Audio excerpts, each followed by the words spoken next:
Hi guys, this is Bill from Spencer1984.com with another update to the Last of Us Chevy S-10 pickup. Now at this point the glue is fully set up here and I've removed some of the old side trim, so it's time to do a little filler work. And since I don't have any major gaps to fill, I'm going to be using the Tamiya white putty here. Because if I needed to do a lot of work, this is the stuff I use, but for this, really just need a skim coat to kind of smooth things over. And there are a couple of tricks I like to use to apply it.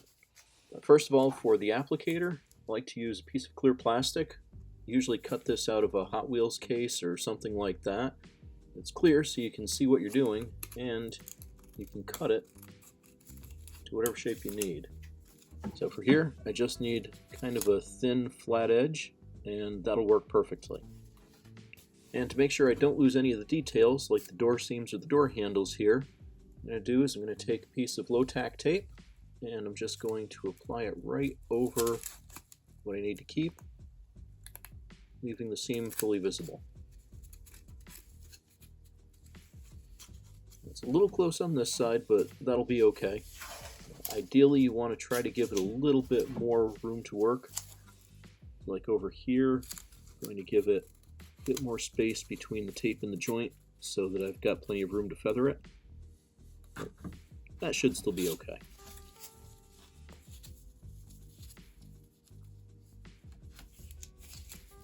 So now take a little bit here on my custom applicator. And you can see how the clear plastic, I can still see what I'm doing. Whereas if I was using something opaque, you really wouldn't be able to. Just feather that a little bit right across the seams. Make sure get it into the body contouring here.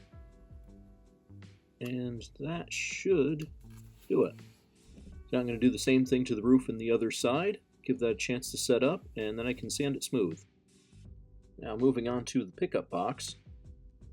The 4.5-foot crew cab box had the same internal width as the standard box, but if you look, it's got these extra character lines over the rear wheel arches.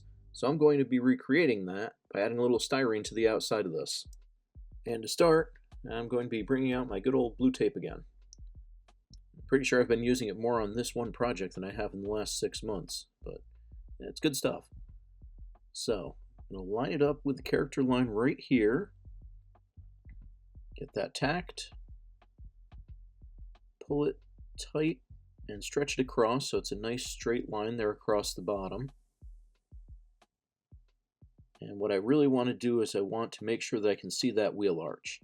So I'm going to burnish that down just a little bit. I don't want to tear the tape, at least not yet, but I want to be able to see where I'm working.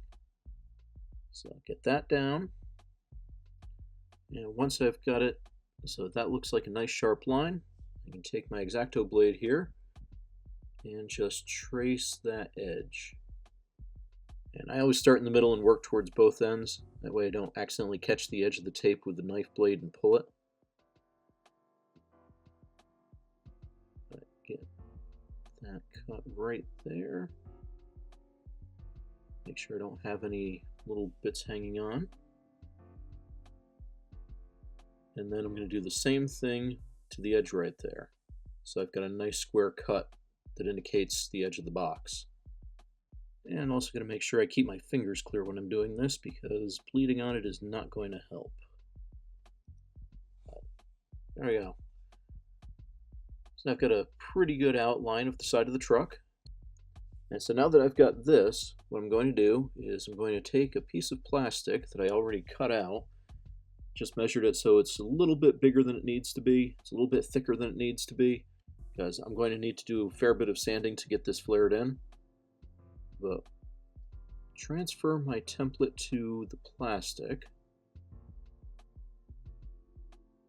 which is not as easy as it should be. I need to make sure that I get this nice and square so that once I've got the plastic sheet cut out, it sits nice on the side of the box. So just try to get all the corners right where they need to be. Make sure there's no wrinkles in the tape. And that's looking pretty good right there. Tape is nice and square to the back. So now it's time to start doing some cutting.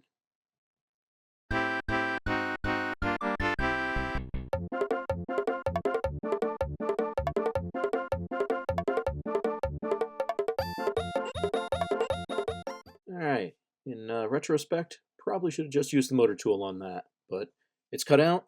Now I just need to do a little bit of cleanup around the edges, get that smoothed up.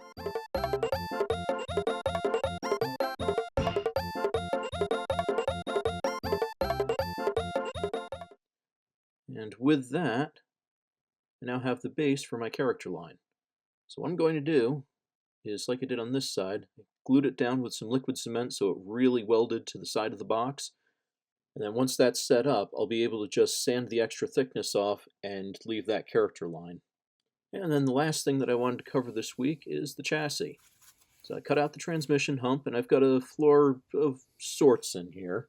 It's not terribly pretty, but I figured the exhaust, drive shaft, and gas tank ought to hide most of it, and it's on the bottom anyway. I really just needed to make sure that there were no light leaks, you couldn't really see the underside, and it had to be flat to clear the Blazer interior.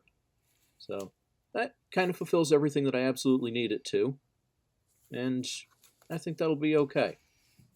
So, got that done, got the body setting up, got the box setting up, and at this point I really just need to let these three items fully cure, and then I can start doing some sanding on the body and some painting on the chassis. So assuming that the body work goes well, I should have this ready for paint shortly. I will have another update on that next week, so you can check back then, and thanks for watching.